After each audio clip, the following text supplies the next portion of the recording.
Hello, everybody. Welcome back to the third episode of the Havoc Esports official podcast. Unfortunately, Benji, my normal co host, was unable to make it today, but we have an awesome special guest in that of DeluxeDrew. How are you doing, man? Oh, I'm good. Thank you for having me, man. How are you doing? Dude, I'm doing good. I'm a little stressed out about life, but I'm glad to be doing something that I actually enjoy doing instead of having to be an adult and getting the rest of life stuff done. Sir. Um, so today's podcast is gonna be a little bit different than what we typically do. Normally, we have a pretty hard set list of topics that we discuss, but in the change of format for today's episode, we are going to primarily just focus on Deluxe Drew.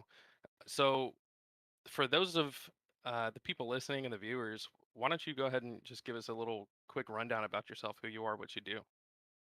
Yeah, so I like to refer to myself sometimes as Mr. Alpha Boost because that really is a lot of what my channel has become about recently the last couple of years. But I'm a Rocket League streamer who has been streaming every single day for about the last 2 years. Today will be day 728 for me in a row of streaming live on Twitch. Primarily Rocket League, but sometimes some variety on the weekends because when you stream every single day, you can't play Rocket League every single day. But yeah, I've been streaming on and off since 2015. The 2 year challenge has been going on for the last 2 years. So I started that back in 2021, February 2021. Um, yeah, all kinds of different games, Rocket League, and then typically on the weekends, Saturdays, Sundays is kind of free for all of what's happening. But primarily competitive Rocket League, team comms, things like that. Whenever I stream, whenever there's an event like Havoc or BLCS, which we'll get into later on, more details on the podcast here. Whenever we have events like that, I'll have a nice overlay on screen that kind of shows the series and stuff like that to make it a little bit more engaging for viewers so they can follow along. Um, but yeah, just lots of streaming on my end. The 2 year challenge is about to come to a close, but looking forward to going through some of these topics here. I guess the main thing for me to mention here would be that I won my Alpha Boost. I didn't buy it. I won it on Twitter on the Kansas City Pioneers Twitter giveaway. So that is kind of how a unique way to get an Alpha Boost in the community. That's for sure. Yeah, for sure, man. I mean, and also, I mean, it's Alpha Boost, right? So, like, how many people realistically out of the whole Rocket League community have that without having paid $1,000 for it? Right. Yep. So that's pretty cool. So, like, with that giveaway, was it just one of those like retweet and we'll pick somebody, or like, oh, how was that? That's exactly what it was. And honestly, I remember the day that I retweeted the giveaway because I was about to scroll past it. Because one of the main reasons I made like my main DeluxeDrew Twitter that's on screen right now was to retweet giveaways so that I could get items for my account. And so funny enough, I actually remember being at work and going on my Twitter timeline and seeing that giveaway for Kansas City Pioneers and scrolling past it and be like, oh yeah, that's gonna be a waste of my time. Oh, I definitely wouldn't win that. And so something inside of me told me to like scroll back and retweet it and like it and tag somebody, whatever the requirements were for it. And so I ended up doing that. And then I remember it was like a week or two later, they actually did the giveaway and it had turned out that I won. And I just remember that day when I found out that I won just being so crazy, like my heart pounding out of my chest. Like I'd like drove, like the giveaway was happening like during my drive home. And as soon as I got home, I just remember my phone just like vibrating so much because of all the notifications. Dude, that's actually really cool. I mean, it's like really happy to hear. It's crazy how every time you hear about one of these situations where somebody's doing a giveaway and they're like, I almost didn't, or like somebody like wins the lottery and it's some like specific scenario that they had like a gut feeling or they really shouldn't have been in that situation, but they ended up there and they said, you know what, I'll just do this regardless, and they end up winning. So that's really awesome to hear. Yeah, and like there are so many like I feel like fake giveaways for Alpha Boost happening at the time on Twitter. So like that's like Yeah. part of the reason why like I wasn't wanting to do it because I was like, oh yeah, there's no point. It's just another fake, and people would just be making fun of you for retweeting it or whatever. But yeah, I would that's even if there is a chance for a giveaway to be fake, it's coming from the man himself, who's one of the only people to win Alpha Boost on Twitter. I would still recommend to anybody out there to go ahead and just retweet that giveaway and roll the dice on it. Sure. I mean, you have like nothing to lose at that point. So, Yep, yep. um, do you know like around like what time frame that was that you won that? So that was September of, I believe, 2020. Let me just check because I have the tweet pinned on my profile here. Yeah, September 21st, 2020 is the day that I actually obtained the boost. A couple weeks before that is when I actually won it. But yeah, basically September of 2020 kind of marks the day on my Twitch channel when I started playing with the real Alpha Boost every single day. Before that, I was still I used Bacchus mod Alpha Boost is what I was doing before that. Hmm. So I still like had Alpha Boost on my stream, but like if you look Yeah. at like any of the replays or whatever after, you would see that I had like I think it was like purple flamethrower I was rocking that like one of my viewers had traded to me or something. So yeah, it was just one of those September 2020, one of those pivotal moments in my channel where you can see the difference of me using the boost. Yeah. No, I mean that's awesome to hear. So I know that you were talking about utilizing like items for your channel and stuff. So when this happened, did it kind of shift stuff for you in marketing what you do and your streams and stuff? Yeah, so my original logo actually was it was the two D's like is on screen right now, Hmm. but the background of it was like a fire arrow and like an orange fire arrow, like the Rocket League colors. So that used to be my logo. And then once I won the Alpha Boost, I would say probably, I don't know, I'd say like 6 months probably after I won the Alpha Boost, I kind of decided to go all in and lean into it. And then that's where I got my logo changed to be the Alpha Boost swirl instead of the two colored fire arrow swirl. Dude, that's awesome, man. I mean, it's like wholesome, I guess. I don't know. You don't hear a lot of wholesome stories like that. I figured, So Alpha Boost is a pretty cool thing to base my identity around here moving forward. So for I was sure. like, yeah, So may so as well. you like being the alpha boost guy. Yeah, I think it's pretty funny. It's like especially because like the day I got the Alpha Boost, you can even like see like in my my pinned tweet on Twitter, that like it just changes the way people interact with you in game. Like it's so funny. Like the night I got the Alpha Boost, people were like, "Wow, Alpha Boost really does make you better." Like complimenting me, like, "Oh wow, like it does make you faster," like all that stuff. But there's like good and bad to it. That night I had, good reactions to it and people saying, "Wow, that's so cool to like be able to play with, someone that has Alpha Boost in my game," all the way to the toxic people in rank that are like, "Oh, I deserve that boost more than you," and all that stuff. So it's just so funny how like your interactions with people in the game can change so much from just having an item equipped. I think that goes the same for like titles as well. When you Yep. see people that have a like a CRL title or an ESL title or a SSL title, or any like blue tech. I know that I think Luke gets some hate too for him not being at like the top of pro level and has a blue tag for coaching a team in APAC. But Right. he still has his blue title for being a coach. And I've seen people even in like rank C who have blue tags for being coaches for different regions and stuff, and they get hate. They're like, "Why do you have a blue tag? Like you're in rank C." But I think that goes for anything that people attribute to. You have to be extremely successful or really really good at the game to be able to have this item or this title or whatever, and that's not always the case. Yep.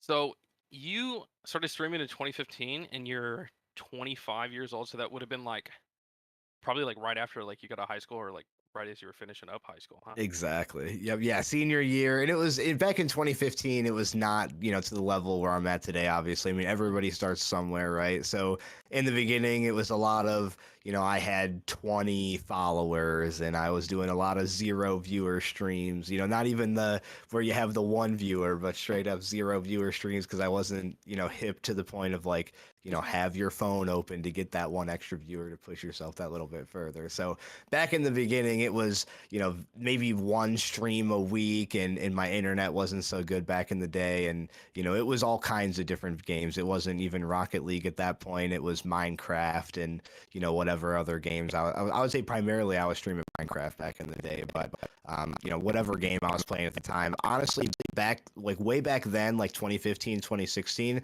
I was still hesitant to like put Rocket League content out there. Just because I felt like at that time I wasn't like grand champion yet, so I didn't feel like justified to post content out into the world. And that's like one thing that if anybody's watching the podcast right now isn't grand champ or isn't the rank that they desire, you know that doesn't mean that you can't start posting content now. I mean, that's the one thing that I would say I regret more about my content creation journey is like I felt like I wasn't justified to put content out there until I was a certain rank when, in reality, posting the content out there when you're the rank you are now is just going to give you something to look back on and kind of see your progress as you move forward. So, Yeah, it kind of sucks. You always hear people, I guess, who don't really know that much, or I guess it's like kind of a general viewpoint, but people always say to be successful in like streaming or content creation, you have to have like one of two attributes. You either have to provide the entertainment and be funny, or you have to be really good at the game. And if you have one of those two, you'll be good, and if you have both of those, you'll be insanely good. But yep. from everybody who really kind of has grinded their way up through the content creation, uh, through the rut, or what do you call it, through the trenches, Yeah, they always say pretty much like consistency is key. If you consistently upload and put in the work, eventually it's a slow process, but over time you eventually start to build a lot more and more, and can become exponential. That in the beginning it might take you a couple months to start averaging like 3 or 4 viewers per stream, but by the time you're averaging like 20 viewers a stream, those getting like 3 or 4 viewers is like nothing anymore. right. So where you're at now as far as your streams and stuff, because you're talking about when you started right after high school back in 2015, there's a lot of those zero viewer streams, and I'm sure anybody else who has ever tried to stream on Twitch or any other streaming service definitely feels that because we've all been there. I definitely have been there many times myself. But where are you kind of at now, like with your channel and how well you're doing, like if you don't mind me asking, like how's your viewership and everything now?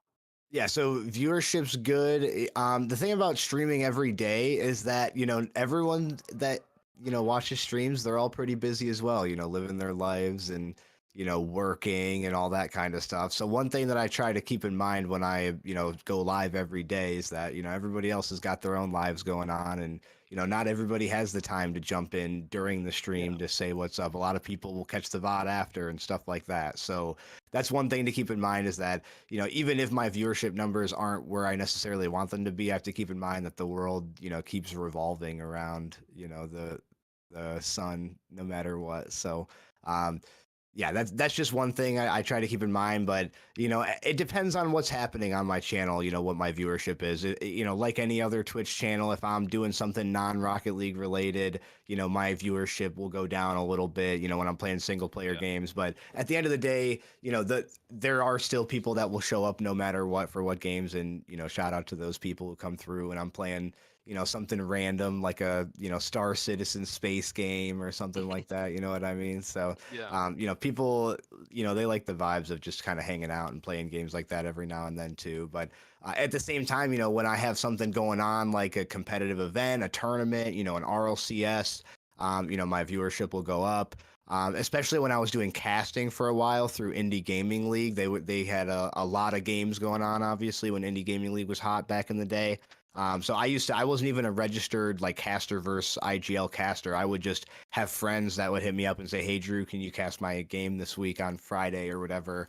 And if I didn't have anything going on myself, I would say sure. And on those days, my viewership would go way up. And right Yeah. now I average anywhere between like 5 and 10 viewers a stream.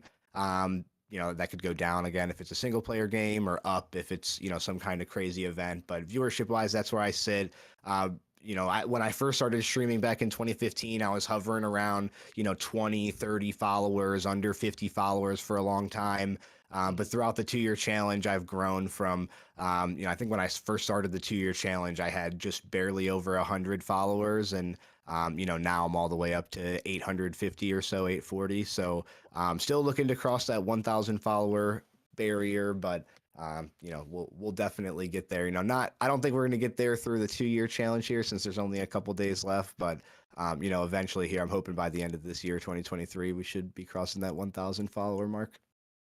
Dude, I want to talk a little bit more about the 2 year challenge. I mean, that's quite the commitment. You know what I mean? To be Yep. able to say for the next 2 years, I'm gonna stream every day.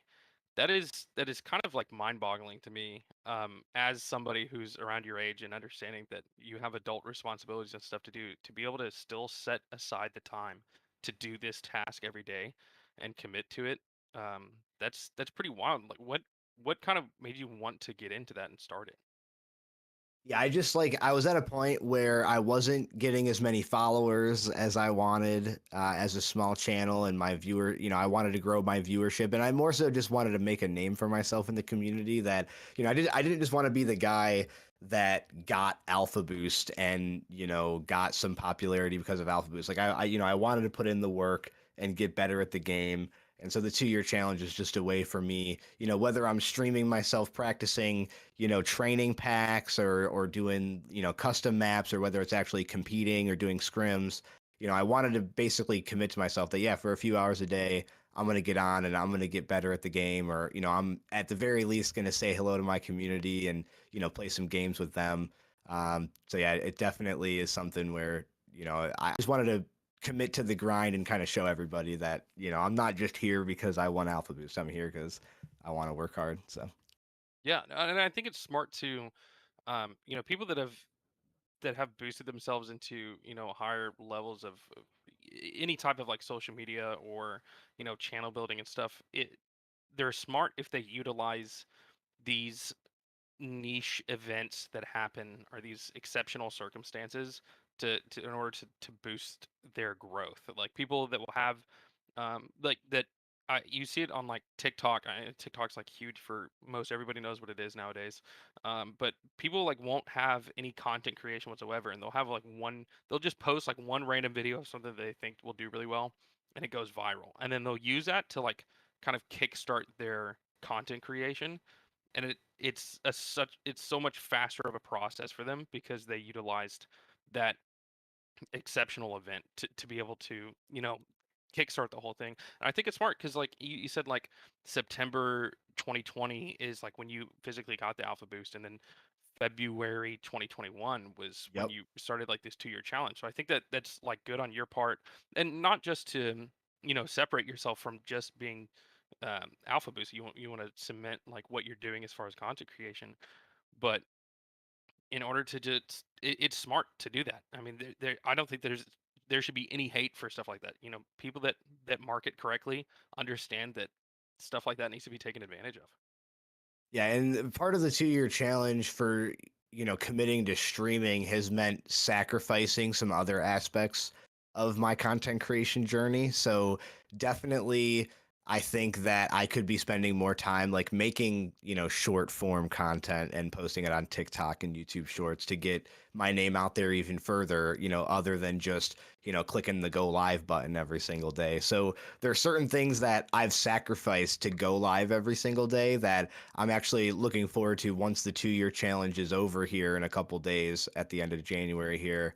I'm looking forward to being able to kind of spread the word of, my 2 year challenge journey and, post clips of kind of what I've done throughout the time during the 2 year challenge. I did a 24-hour stream during the 2 year challenge.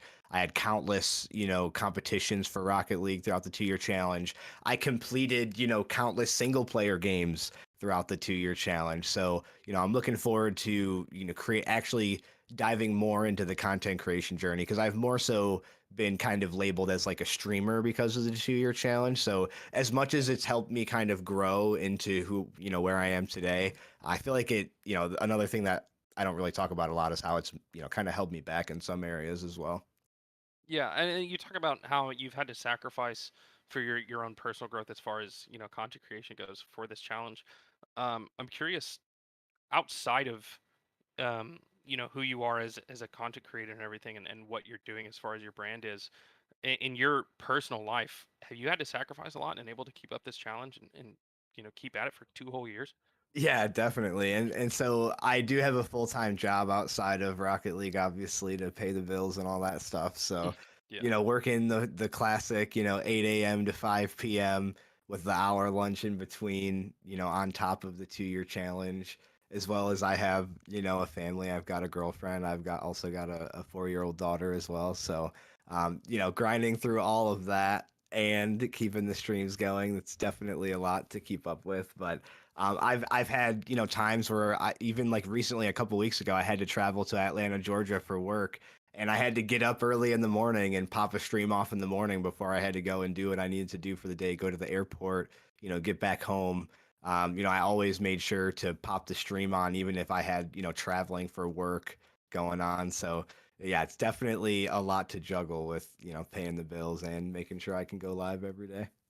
Dude, yeah, I mean, I was just thinking about it, and I'm not really a traveling type person, but I do, 2 or 3 times a year come up with a situation where I have to travel for whether it's for personal or for business, and I can't imagine, trying to either not do that or try to find a workaround for it in order to keep up this challenge. So I think it's definitely admirable to see that you've kept it up this long. And so you said today is day 728. So what's 365 times 2? I don't know how many So days it is. 730 days Dude, total so you is just have 3 streams left, including yep, today. exactly. So Dude, right to that's the that's end of it, man. huge. That's huge. That's monumental. Congrats on this. I mean, that Yeah, is that thank you, is man. phenomenal. Yeah, and I've did streams where I was traveling to lands and stuff, right? Like I was meeting Luke in LA, and I was having to do streams from our Airbnb, while I was traveling out there for the winter major, and I went to RLCS Worlds in Texas, and I did streams from our Airbnb there too. So whether it was traveling for Rocket League or traveling for work, I had a while back I had to travel. I think it was like January of. That would have been a 2022. Um, I was traveling to Vegas for work. I had to pop a stream off, early in the morning Vegas time. So, yeah, definitely, whether it's traveling for personal reason or for work, I always made sure to get a stream off, whether that's early in the morning and hey, I had to pop a tweet off and let everyone know, hey, different stream time than normal, or not, I'm always make sure to get the stream off. That is some commitment. I seriously commend you for that because that's a lot of work, especially keeping up with the interactive side of it. With Twitter talking about sending out a tweet and hey gonna do a different stream time today. Keeping up with all of that in the midst of traveling and trying to that's just man, it is a lot.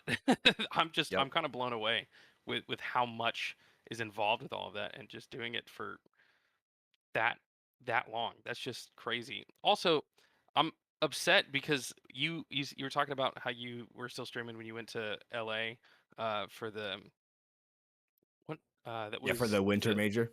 winter major yeah last year or well not this most recent winter major but the one before.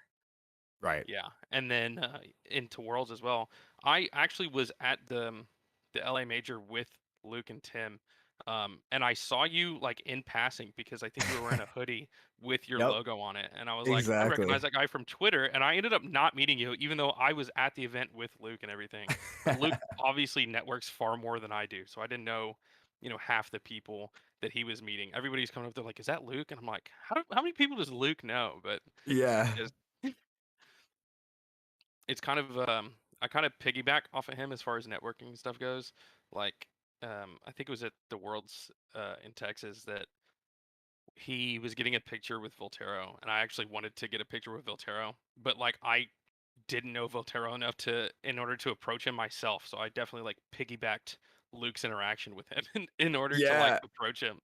And so funny thing you mentioned Volterra. So I actually met Volterra in the airport before we got to the winter major. So me and my teammate Geg went to the major together. And so Yeah, I was wearing that hoodie that you said with the Alpha Boost on the front and my name and the Twitch logo on the back. And yeah. so I was wearing that hoodie at the airport, and me and my teammate Geg are sitting at the airport, drinking our monsters and eating our snacks or whatever, waiting to board the flight. And so Voltero comes up behind me, and I recognized his face because like I knew what he looked like from Twitter and everything. But he comes up behind me and he shows me my Twitter profile, and he's like, "Is this you?" And I'm like, "Yeah, that's me, bro. Like that's so cool."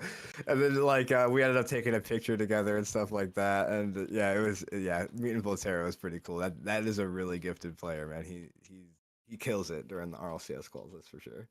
Oh yeah, for sure. And then like what's cool about like meeting people like in person like that is like I think Voltero kind of has like this persona that he keeps on like on Twitter. Where like I kind of like didn't understand how like the interaction would be like when I met him, but when I met him, he was Yep. like such a nice guy. Like Yeah. not at all what I expected.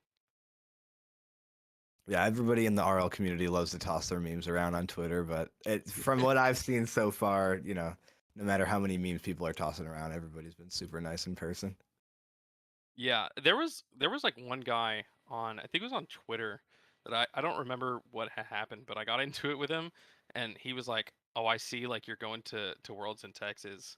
I you better wish I don't see you there." Like I don't remember how he like worded it, but he was trying to like threaten me and I was like, Yeah.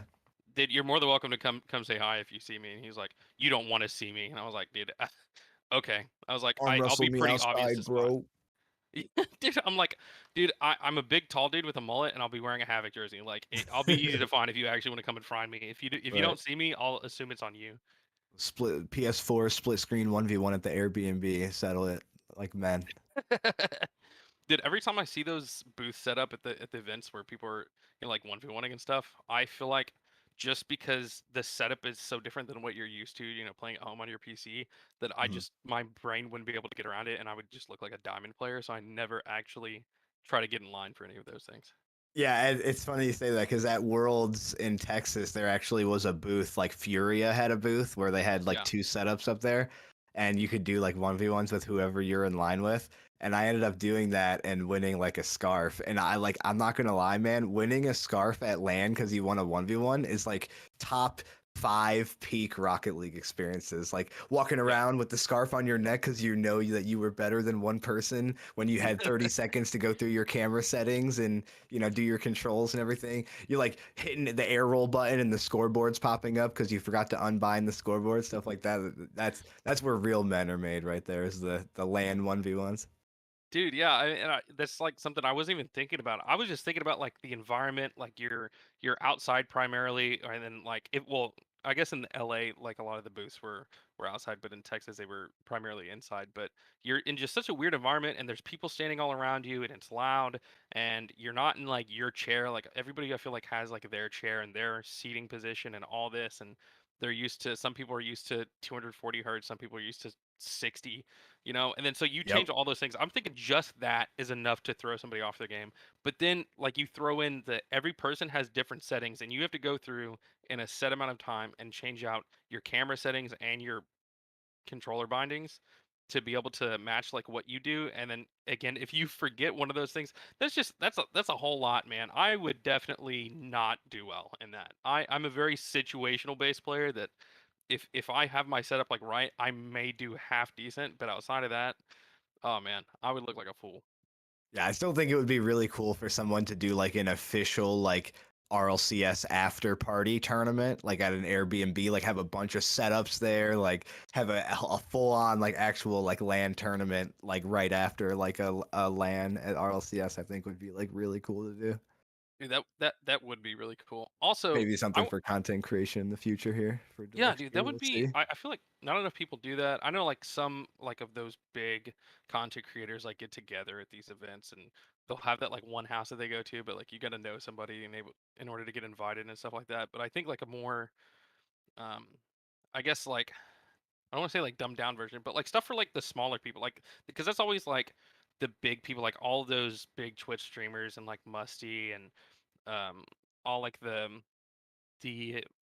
casters and stuff always like go to that stuff too. Like, but that's just like the big people. Like if you're not known in Rocket League, like you're not going to that. But like something like a Yep. more like mid tier, I think would be great and would be awesome for the community that I think a lot of people would watch.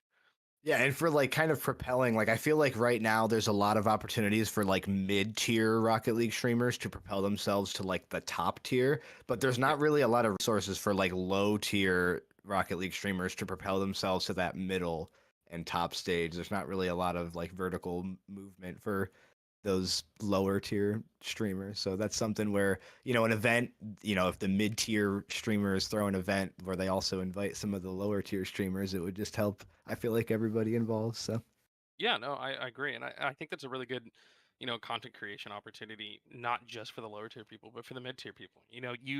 Anytime like you're networking and collaborating with other creators, you're mixing like two worlds. There could be some people who, solely watch you and don't watch somebody else, right? But then Yep. they see content with you and somebody else and be like, oh, that other guy's pretty cool too, right? And I want to check out their channel. And now that person watches both of you, right? And then vice versa, the same thing happens, right? Yep. So like I only see that as beneficial because it's not like viewers and um, community is set on one individual. People have it's oftentimes that you have a set group of like people that you frequent their content and stuff like that. So that's just a good way to, share the rising and coming up process. It just benefits everybody. I don't think there's like really any negatives for that kind of a situation. Yep.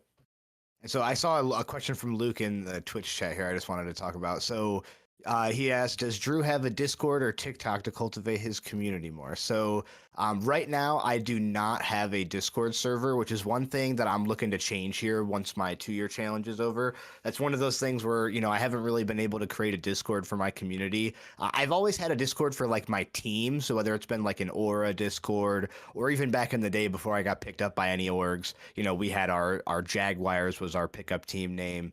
We always had our Jaguars team Discord server for people to, keep in touch with us for those kinds of events. But that's definitely something I'm looking to get going as a community Discord, for all of my people who want to follow along with what events that I have going on. And then also, I also want to get like a subscriber Minecraft server and all that fun stuff that you can do once you have like a dedicated Discord community. So that's one thing I'm looking to get into. I do have a TikTok if anybody wants to follow me. I believe it's just at DeluxeDrew on TikTok. I haven't posted on TikTok in a while, but if anybody wants to go over there and check out, I have a few TikToks out there. I primarily was doing like just edit like quick montages of like my GIF Your Game clips with some music over it.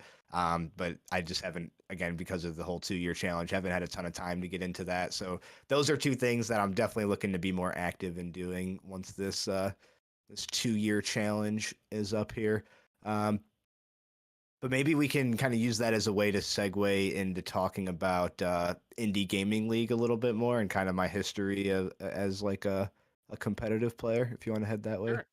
Yeah, no, for sure. I don't know that much about your history, but I mean, I'm curious. Like, tell the people, you as a player in Rocket League, like where you started, where you come from, and kind of where you are now, and all that good stuff. Yeah. So like I said, I started playing the game December 2015 is when I started playing Rocket League, and that was just like kind of starting to play with the boys back in the day just for fun. I watched KYR Speedy on YouTube. He was one of the guys that kind of got me hip to even like what Rocket League is in the first place. And so I watched some of his videos and just saw like gold, basically classic gold Rocket League gameplay, and I was like, this game Yeah. is amazing. Like I need to play this. And so just like everybody else, I started by, kind of going in free play and learn how to move my car in there, even before I could play online. Because, back in the day, I started on a laptop that was $150 and ran Rocket League at 25 frames a second. So Oh my God. that's what I started playing Rocket League on back in the day. So I was playing against the bots and getting destroyed and just kind of learning how to move my car and all that stuff. That's even before flip resets came out, right? Like Yeah. before all this crazy stuff that everyone does nowadays was even possible. We were playing the game and getting destroyed by all-star bots, not to mention the Nextos would come to exist in the future and all that stuff too. But that's kind of where I started, is just kind of basic, gold gameplay, hanging out with the boys. And then eventually I got up to the point where I was diamond. And right about when I hit like diamond 3 is when I started taking the game a little bit more seriously and, wanting to improve my rank more and get up to grand champ. And diamond 3 is when I started actually like playing in tournaments. Like when I was diamond 3, when I played in my first like RLCS qualifier, because my friends were like, hey, let's play this, it would be fun. And so we would play. I've been playing in the RLCS qualifiers for a very, very long time. We're talking probably 2017 if I had to put a date to it. So Wow. I've been playing in RLCS qualifiers for about 6 years now. Yeah, so it's pretty crazy when you think about it in terms of that many years. But and that was back when it was RLRS and RLCS, right? Like there was one qualifier every 6 months back in the Yeah. day, right? And that's, if you didn't make it, you had to wait 6 months. So I feel for the bubble players back then. 'Cause, yeah, obviously I wasn't a bubble player, but I had fun, playing in those RLCS tournaments, and that's really where like my love of like competing in Rocket League came from, was those when I was a diamond, playing against some of those super high level players in the RLCS qualifiers, and seeing kind of where the skill ceiling could be, for myself in the future. Like, how good could I actually get at this game? It's really cool to see that and playing the qualifiers that early. Um, Yeah. but that eventually transitioned into us playing and finding this league called Indie Gaming League, which was pretty heavily promoted by Sunless Khan back in the day. He was like Yeah. one of the big kind of first early promoters of that, which got a lot of people to sign up to it. So we played in Indie Gaming League from about late 2019. So for about 2 years before we even found Indie Gaming League, me and the boys would jump on and do weekly tournaments. We would play the Frost weeklies, and back in the day there was way back when it was like the US Army Esports weekly tournament, like on Sundays or something like Yeah. that. Like US Army Esport used to host a tournament. So we played weekly tournaments and RLCS qualifiers for a couple of years before we even played in Indie Gaming League. And then as soon as we heard that there's a free to play, tier based league that we can sign up for and basically, compete in our own RLCS is the way we looked at it. We were jumping all over it. So we started playing Indie Gaming League back in 2019. We started in tier two. We weren't even the top, tier at that point. We were still, champion one, champion two, champion three. We weren't even grand champion yet. So, we were still kind of grinding, and eventually in the Indie Gaming League, we worked our way all the way up to tier one. And we got some third places in tier one. We got some second places in tier two. I did end up winning. We won the hoop circuit. That was one cool thing Indie Gaming League did, is they did like an extra mode circuit each season. And so my teammate Geg and I had won the hoop circuit one year, which is really cool to do. Um, Yeah. and yeah, there's countless trophies and whatnot, which I think are all dead now because they killed the website recently. Rest in peace, Indie Gaming League shut down this past year in 2022. But eventually, when we started picking up steam, so when we joined Indie Gaming League, we joined under our pickup team named Jaguars RL for quite a while. But then RBG Esports had eventually, they hit us up and said, "Hey, we're looking for a tier one team," and we had recently just promoted into tier one. And they wanted to go with a roster that had been together for a while, and me and my team had obviously been together for a couple of years at that point. So we ended up getting picked up by RBG Esports as RBG Academy in Indie Gaming League. Mexican Diabetes, shout out to him. Anybody who's an MNCS grinder in chat, I think Wolf was saying something about it. Shout out What to a Mexican name. Diabetes. Yep, he's a beast. So he actually picked us up, got us into RBG, and over time we went through a couple different names at RBG Academy and RBG Rush. We went by for a while, RBG Claw. We were essentially the content roster for RBG. So they still had their Yeah. main roster, which was like Money, Expert, Zanil at the time when we had first joined. Yeah. But yeah, shout out to those guys because they're all doing really, really good right now. Money and Dude, yeah. Expert just signed with Ghosts, so shout out to them. They started at the bottom. Dude, yeah. And then Zanil is doing pretty well. I haven't actually seen any updates on him in any time recent, but I I know think he that just qualified for main event. I'm pretty really, sure. I think so, yeah. dude, I want to say that he is just awesome. qualified. Dude, it's just so crazy to see how some people can progress like that. Like people that you used to like play around and play with that are like they're like, "Oh yeah, I'm qualifying for main event." Like Yep, that's yep. just but yeah, and talking about like being a lower level player and getting to play in these RLRS plans or RLCS like qualifiers and stuff like that. I think that's like really Yep. beneficial for people. Like I, the first time I ever did anything like that is I played for the RLRS plans and I actually subbed for Luke's spot. And so it was me, a guy named Cosmo, and then Mesco. If you know Mesco, who won the first Ford Freestyle tournament and won the truck. Mesco, yeah, yeah. Yeah, so we played, and then we ended up we were we were 1 or 2 series short of making day two, but I was like champ one or champ two at the time and absolutely getting carried. And then we got knocked out by D-Bank's team, and D-Bank used to play for I think it was University of North Texas in CRL. I don't know what he's doing nowadays, but he always like was a really good player. And I remember like I was so embarrassed to be getting pooped on so hard, and I like was in the middle of the series. I like typed in the chat. I said I don't deserve to be here. And like a core memory for me was like I looked up to D-Bank because I'd watched so much like CRL and always saw him doing really well. And he like replied in the game chat and said, "Yes, you do. Like you do deserve to be here." And I was like, dude, that Yeah. was like the most like wholesome thing for me. Like, and that was like so awesome. And then I did the RLCSX fall qualifiers with Luke and with we were teaming with Carter. Um, I don't know what to say about Carter, but um, we ended up making day two, but we got first rounded by Fisher's team, who actually made main event. I believe it was they were going under Yeah, Fisher Fisher Friends, not Friends. food. I remember that. Yep, yep. Yeah, and That so we was got back when first they rounded were by letting a them. lot of teams qualify for main event too. They were letting like Yeah, 32 teams in back in the day. Those were the days. yeah, man, and like, and we actually did pretty well against Fisher's team. Like, I think first game we either lost in overtime or we took again. Like it was like really close. I don't remember what it was. I don't remember if we lost it or took it. Luke might remember better, but it was like I was really proud about even like doing that well, and I'm sure it's because they were, messing around and not really taking it that seriously. But that's such a cool experience for a lower level player. I mean, I was like peak GC2 at the time, and that's pretty much like the rank that I sit around most of the time. I peak. Um, Luke says in chat, I believe we lost both games by 1 goal. So like, yeah, it was like for having a team that made main event and to have a close series like that is like really inspirational for like your ego to like you're like, man, I really want to pursue more in this game, whether it's competitive play or not.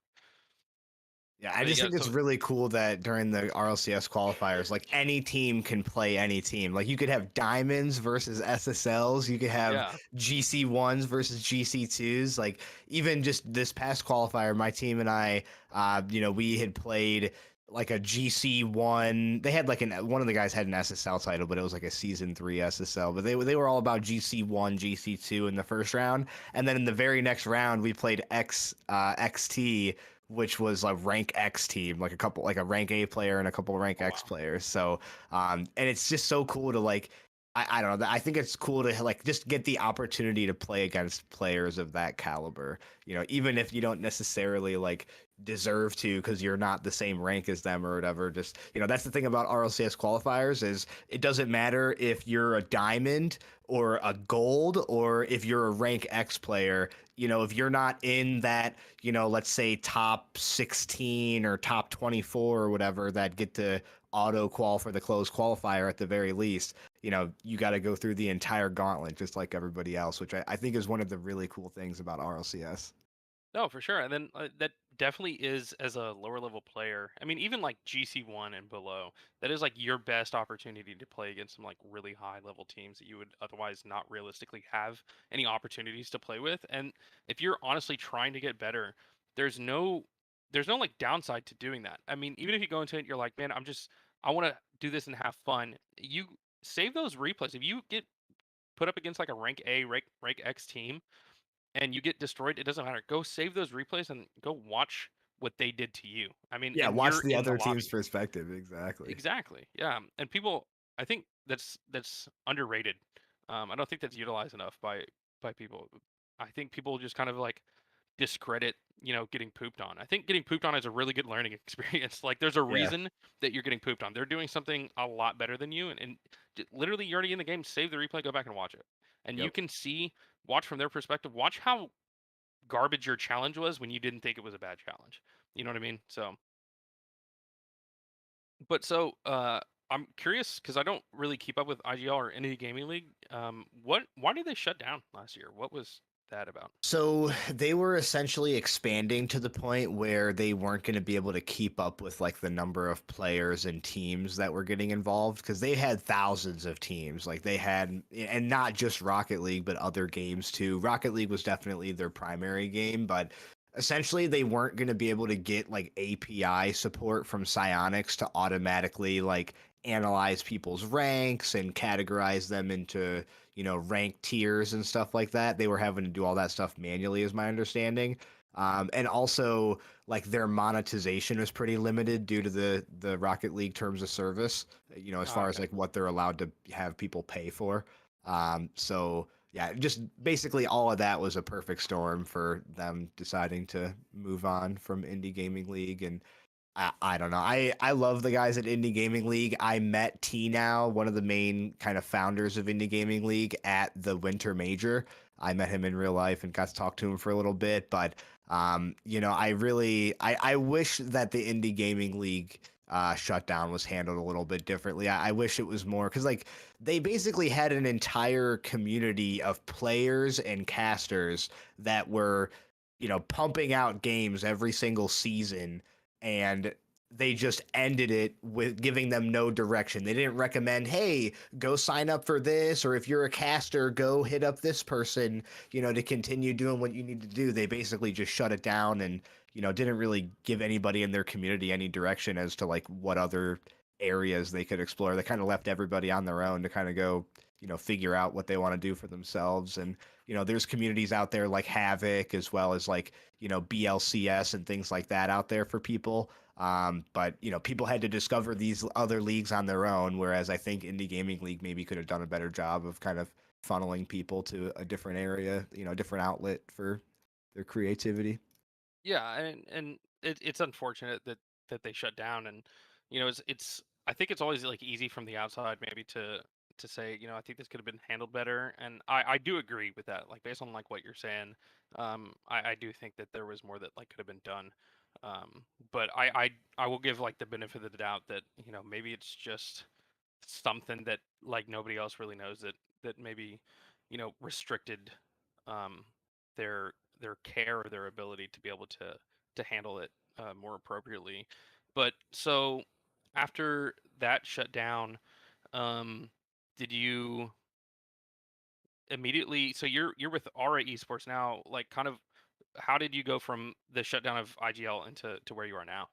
Yeah, and so the end of IGL and kind of the beginning of Aura is kind of a funny story. So, along with the shutdown of Indie Gaming League came the shutdown of RBG Esports as well for me. So it was a very big Oh, transition this last year of RBG and IGL shutting down, and then, us basically having to figure out what other leagues can we play in, and what other organizations are interested in having a Rocket League team of our caliber represent them. So, the timing of it was very funny. And one thing that my team had kind of went through is my teammate Jared Ace had ended up leaving us for another team in BLCS. So it was mhm, kind of funny the timing of we were leaving Indie Gaming League, which they had. Indie Gaming League was at the peak of their entertainment. They had the Invitational circuit, which was doing 2 streams a week with really high quality overlays and casting, and really yeah, intense matches and stuff like that. So Indie Gaming League went from peak content creation to basically not existing anymore over the course, of one off season, basically. And during that time, I had found BLCS, and I was telling my teammates Jared and Geg, hey, let's go play BLCS. And then Jared ended up leaving Geg and I for another team in BLCS NVS Esports for a little bit.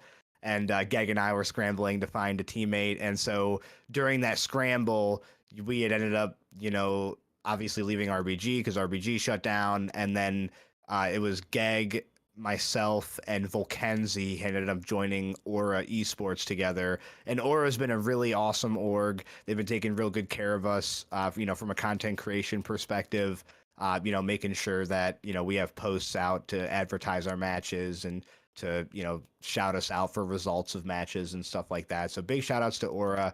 But yeah, we had joined Aura with Volkenzi on our roster, and then Jared ended up leaving NVS and coming back to Geg and I here to help us out with our run in BLCS and our other leagues that we have going on. So it's funny how the ending of IGL and RBG kind of marked the end of a roster that I had been playing with for about 5 years at the time. yeah. And then, it was nice to be able to reconnect with Jared back on Aura again. Yeah, no, I mean, it sounds like you're in a pretty good spot right now, considering what all happened with IGL and RBG, especially with the timing of those two together. Yep. Yeah, it's S- been nice to to just be able to continue competing, because that was the one thing I was getting really sad about when IGL shut down. Is like I had so much fun creating content for IGL, and I did YouTube videos of, our season in review, and I would have like highlights of our team comms of us getting hyped up after team plays and all that kind of stuff. And, I just didn't want that content to stop existing. And so that's where I was real happy to be able to find leagues like Havoc and BLCS to be able to continue to have those moments. Yeah. So your roster right now under Aura is who? So it's myself, Geg, and Jared Ace are like the Okay. primary three. That's what we run in Indy or in BLCS now, and then we also have Survivor on our roster as our like rolling third. So Survivor is our starter for Premier Championship Series, which is another league that we play in. Okay. Basically, we're myself, Geg, and Jared. We're all mid-20s, so we have a lot Yeah. going on. So Jared's pretty busy now, and so one thing, in order to like keep playing the amount of leagues that I want to play in, is I basically brought in Survivor to be able to sign up for leagues that like Jared won't have time to sign up for. Yeah. Yeah. And so that just keeps us in a variety of different leagues and just playing a whole variety of different teams. Because it's funny, like the amount of leagues you sign up for, like you'll play a team in one league and then you'll see them in another, and Yeah. you'll see them in RLCS quals and stuff like that. And I'm a real big guy, especially when it comes playoff time, to watching replays and scouting out other teams and seeing their Sure, yeah. tendencies and stuff like that. So I like to be in a variety of leagues to be able to gather data on all these other teams that I could potentially face here. And I can imagine that's pretty good for networking as well. Like that you're so active in the community even as a player outside of, your content creation side. I'm assuming that's beneficial for you for like your brand as a whole. Yeah, getting Having in front played of around all different these people. casters in each league Yeah. too, for sure. Yep. So yeah, obviously you're playing under Aura and you play in the Havoc main league league play. And I think per Luke, y'all are in lower round 4, and y'all are gonna play Team Sapphire this week, which I don't want to hate on anybody else. Should be a pretty free win for you guys, knowing who the team is. Um, but interesting thing is if my team loses this week, then I think we'll end up running into you guys, um, and that would be interesting because I know how you are as a player because you and me we did that show match when Yeah, we had to fill a spot, and it was you and me versus I forget who was on the I other think it team. was Survivor and Volkenzi is who we ended up Yeah, playing that day. Yep. yeah. Then I think we did pretty well, but like I definitely felt like I was probably the worst person in that lobby. So um, but now given I'm also probably the worst person on my team as well, so it's not really worth comparing myself to anybody else to see how a game is gonna go when I'm playing in it. So I usually try to compare my teammates and like how well can they do. But I also lost a really good teammate of mine in Pixacar, who kind of like historically has like kind of carried the team. Yeah, Um, that dude is built differently, bro. That dude, dude is he really is. insane. I've tried pushing him so much because especially at his age, like he's 15. Is he 15 now? He's either 14 or 15. Um, and to be at that level and like I've seen like what his peak abilities are, and I've tried to push him like, dude, you could actually utilize this for your benefit. Like there are colleges now who legitimately are handing out esports scholarships and stuff like this. Like you were at such a good spot that you are in like really niche area that you could get these scholarships. You could make this financially beneficial for yourself, especially if you keep climbing from where you're at. Yeah. You could easily turn this into something great. But I'm still with for my current team. I still have Benji and Bubs, and Bubs has played with Pix for a while. And Yeah, both Bubs of is those really are good really good too. players. Yep, that's if Yeah, you're gonna fill Pixacar's spot, that's a pretty good person to fill him with. So yeah, no, for sure. And Benji uh has never really like I don't think taking the game as seriously as either Bubs or Pixacar, but Benji is just like probably like one of the most consistently like when it's time to clutch up, like he's just there. Like that dude has ready stopped to me from go. so Yeah. many league championships. Like I think he's won like 4, and like I've been in the top 2 or top 4 for all of those and have lost to him when I shouldn't have. The dude is Yeah. just So while we're talking about Pix, my earliest memory of meeting Pix was I played him in Havoc, and this dude was in a Rule 1 with one of my teammates, or it might have been with me for that matter. But he was in a I just remember that he was in a rule one with somebody, and then he left the rule one and just hit the craziest double touch angle that you've ever seen in your entire life, like upper 90, like perfect top corner double touch, like Yeah. crazy angle from super high up on the backboard, like just straight out of the rule one, just hits this nutty double tap, and I was like, wow, like this kid is insane, like just straight up doesn't care about his Rocket League karma whatsoever. He's like, I'm gonna leave this rule one and just pound this into your backboard. So Yeah, the dude is like wow. the biggest rat I know, but has so much skill to back it up that he just has gotten away with like not caring. But Yeah. dude, I fucking I love that kid. I mean, he's he's really good and he can really go places if he wants to. Um, but yeah, I mean, you said you're also playing in BLCS Grand Circuit and Premier Championship Series. You say more in the future. What are you what are you looking at? You know, down the road, Luke. Where do you see yourself, especially after your 2 year challenge is up? Where do you see yourself? So a couple things. So I have Bucket League, or it's called Rocket League Splash Series, is what it's ran by Tommy Buckets. It's $100 league. It's got 8 teams, and the first place team is going to get $100. So that's another league I'm playing in as of now. Basically, any league that's got a prize pool associated with it, I'm going to try to get my team signed up for, because I'm on a big tear of trying to get as much earnings as I can. Yeah, I'm planning on playing in Los Champs, which is ran by an ex IGL admin named Cookies. Um, he used to run a bunch of tournaments called Cookies League on Wednesdays. He used to run them, and so I actually won my first earnings in Rocket League playing in his tournaments, Cookies Leagues. But Los Champs is another one starting up here in February that we'll be playing in, and then another league that I can't say too much about right now, but I will. This is an exclusive spoiler right here for anyone ooh, watching. I will be playing in the corporate esports league through my employer. I'm going to be representing my employer in the corporate esports Rocket League that championship, is which is awesome, like a charity championship. So yeah, keep an eye out for the corporate esports association tournaments. You'll probably see my name in there here in the near future. dude. That's pretty cool to. Obviously, not going to talk too much on that, but just to be in a position where you can represent your employer, I think that's pretty awesome. So super Yeah, happy for you on that. Yeah, I spent a lot of time getting my sales pitch ready for my CEO for that one, so I was happy to get a yes on that.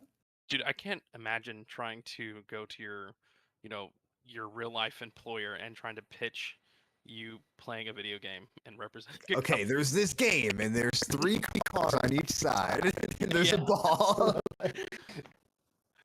Wow, dude. That takes some huevos, man. I mean, that's incredible. Like, That's It was pretty funny to, and yeah, it's gonna be a really cool league. Every company basically, they put their their company towards like a charity, and then if you get top three in the league, then you get a portion of the registration fees. So the way, like, there's a registration fee to sign up for the league. It's like $120 or whatever, and so every team puts in that into a pot, and at the end of the season, like, I think it's like 60% of it goes to the first place team, 30% to second place, and 10% to third place. So yeah, it's going to be really cool to play in a league like that. I never played in a league that's for charity like this before, so I'm looking forward to it. dude, yeah, no, I mean, that's that's awesome. Kind of free reign for you for is there anything else that you want to talk about before we kind of start wrapping up? Is there anything you want to discuss, whether it's in the community or just about yourself or anything? Let's see. I guess the only other thing to talk about on here, so we could talk about the RLCS lands a little bit. We kind of hinted at that a little bit earlier when we were talking about my hoodie and kind of going up to meet Luke and all that. But just kind of fun fact about me is I do frequent the Rocket League lands. So if anybody in chat is going to a LAN here, I won't be going to San Diego, but I'm definitely going to the next World Championship, no matter where it is. I'm gonna make it kind of a yearly thing to make sure I get to every Worlds. And then the majors I'm gonna go to if it's more so like a convenient thing. Right now I'm looking into buying a house, so I'm not really able to travel out to San Diego just due to finances and whatnot. But yeah, I do frequent the RLCS lands. My first ever land was in New Jersey for RLCS 7, where we got those fancy gold wheels. And then I went to the Winter Major in LA, where I met Jay Keys and Luke and the rest of the Havoc gang and a bunch of other people as well. The Winter Major was really like one of my, because I in RLCS 7, I wasn't really doing a lot of content back then. And so really like the Winter Major was my first RLCS event, like at going as like a content creator and actually like, having friends in the community to meet up with and Yeah. stuff like that. And then yeah, Worlds in Texas was really nice to be able to, reconnect with certain people. I had met actually Itsuki from the Havoc community. I had met at Worlds in Texas. That was one person I met for the first time at Worlds. But yeah, if there's anybody, that wants to meet me in real life, chances are you can find me at the Rocket League World Championship.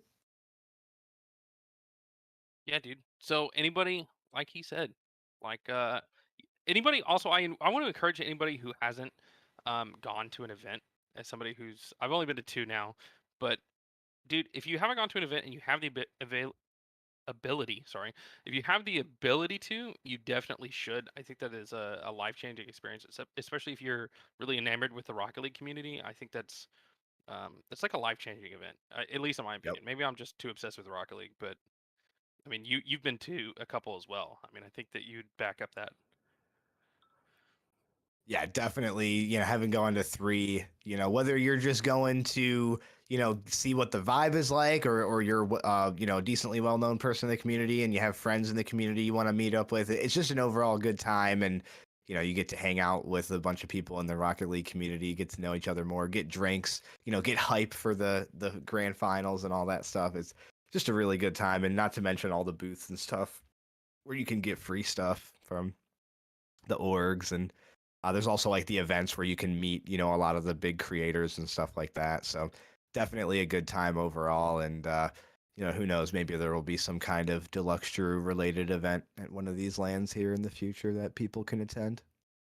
Yeah, and by all means, free plug here to shout out all your socials and all that.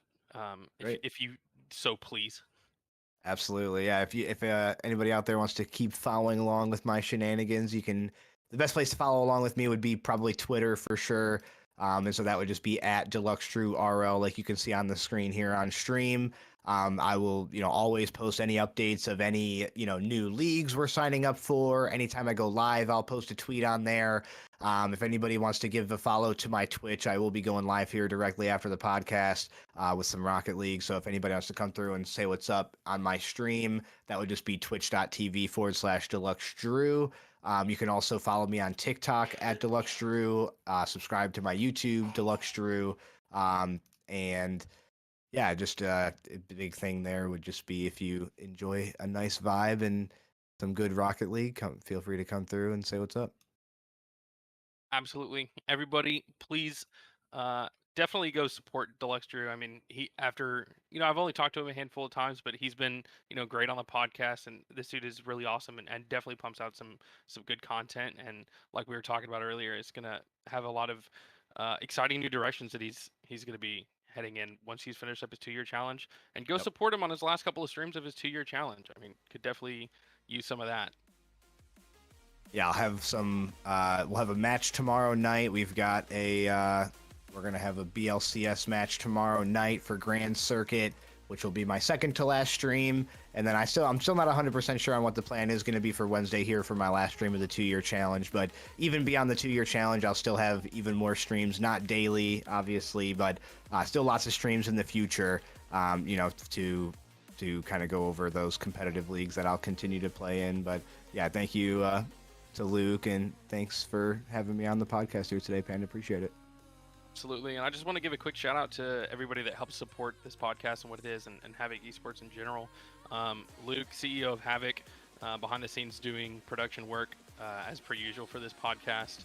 And then also Lazy Wazy is super critical in promoting of the podcast in general on all our social media accounts, and then helping us with scheduling and topic information and stuff like that. Tim does pretty much the same and make sure that things get uploaded to Spotify and iTunes and setting up the YouTube streams and stuff like that. So thank you to everybody who's helping putting on the podcast, and special thanks to you, DeluxeDrew. I mean, you've been an awesome. It's been a pleasure talking with you. Anything else you want to say? Oh yeah, just thanks a ton for having me, and yeah, looking forward to the support from the Havoc community after this one, and yeah, I hope everybody has a great night. Thank you, everybody, and we'll see you on the next one.